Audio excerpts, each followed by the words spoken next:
নমস্কার, আমি রীতা। তো হ্যালো এভরিওয়ান, সবাই কেমন আছো? আশা করি ভালো আছো। তো আমি আজ বানাবো ডিম বিরিয়ানি। তো বন্ধুরা দেখো, এখানে আমি চালটা ভিজিয়ে নিয়েছি। তো পরপর আমি কি করছি সেগুলো অবশ্যই তোমাদের সঙ্গে শেয়ার করবো। আর ভিডিওটা ভালো লাগলে অবশ্যই লাইক কমেন্ট শেয়ার করে পাশে থেকো। তো বন্ধুরা দেখো, এখানটায় আমি চালটা ভিজিয়ে নিয়েছি। দেখো আমি আলু কেটে নিয়েছি, যেহেতু ডিম আলুর বিরিয়ানি হবে। বন্ধুরা এখানে আমার পেঁয়াজ কাটা হয়ে গেছে, তো আমি এই পেঁয়াজগুলো, তো বন্ধুরা দেখো এখানে আমি এখন ডিমগুলো সিদ্ধ করে নেব।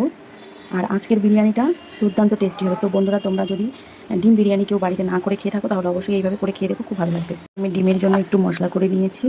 আমি এই পেঁয়াজের বেরেস্তাগুলো ভেজে নেব আর এই আলুগুলো ভেজে নেব। তো বন্ধুরা কড়াইতে তেল দিয়ে দিয়েছি, এখন আমি পেঁয়াজগুলো ভেজে নেব।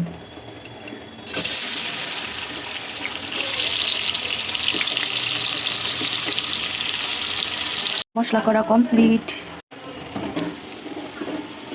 তো বন্ধুরা দেখো, আমার এখানে পেঁয়াজ কিন্তু ভাজা কমপ্লিট হয়ে গেছে। আর আমাদের এখানে কিন্তু প্রচণ্ড অন্ধকার হয়ে গেছে, মানে এমন একটা ভাব যেন এখনই বৃষ্টি নামবে, কিন্তু হচ্ছে না। তো এতটাই অন্ধকার হয়ে গেছে। এবার আমি আলুটা ভেজে নেব।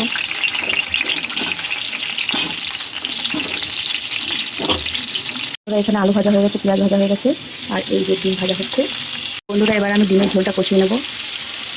আমি পরিমাণ মতো একটু হলুদ দিয়ে দেবো, তো 1 চামচ নুন দিয়ে দেবো, জিরের গুঁড়ো দিয়ে দেবো, পরিমাণ মতো লঙ্কার গুঁড়ো অ্যাড করে দেবো। তো বন্ধুরা এবার আমি আলুগুলো দিয়ে দেবো। তো মাঝখানে আমার একটা মিসিং হয়ে গেছিলো, টমেটোটা দিতে ভুলে গেছিলাম। এবার আমি ডিম আর আলুগুলো দিয়ে বেশ ভালো করে নেড়ে নেব। তো বন্ধুরা দেখো, আমার ডিম দিয়ে আলু দিয়ে কষানো হয়ে গিয়েছে। এবার আমি একটু আলুটা সেদ্ধ হওয়ার জন্য পরিমাণ মতো একটু জল অ্যাড করে দেবো।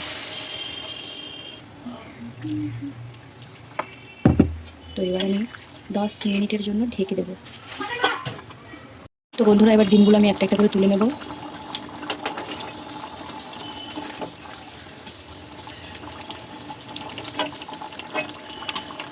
তো এবার আমি এই মশলাটার মধ্যে চাল দিয়ে দেবো।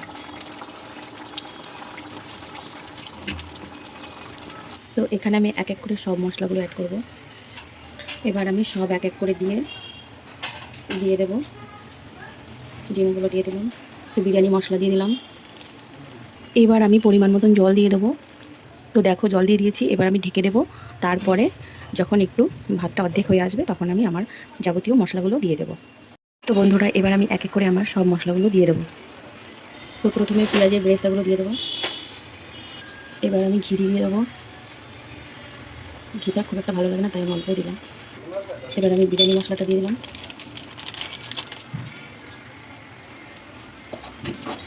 সবশেষে মিঠা আতরটা দিয়ে দেবো।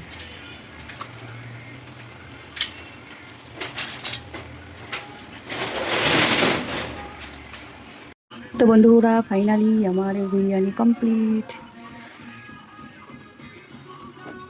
তো দেখো, দেখে কেমন লাগছে অবশ্যই কমেন্টে জানিও।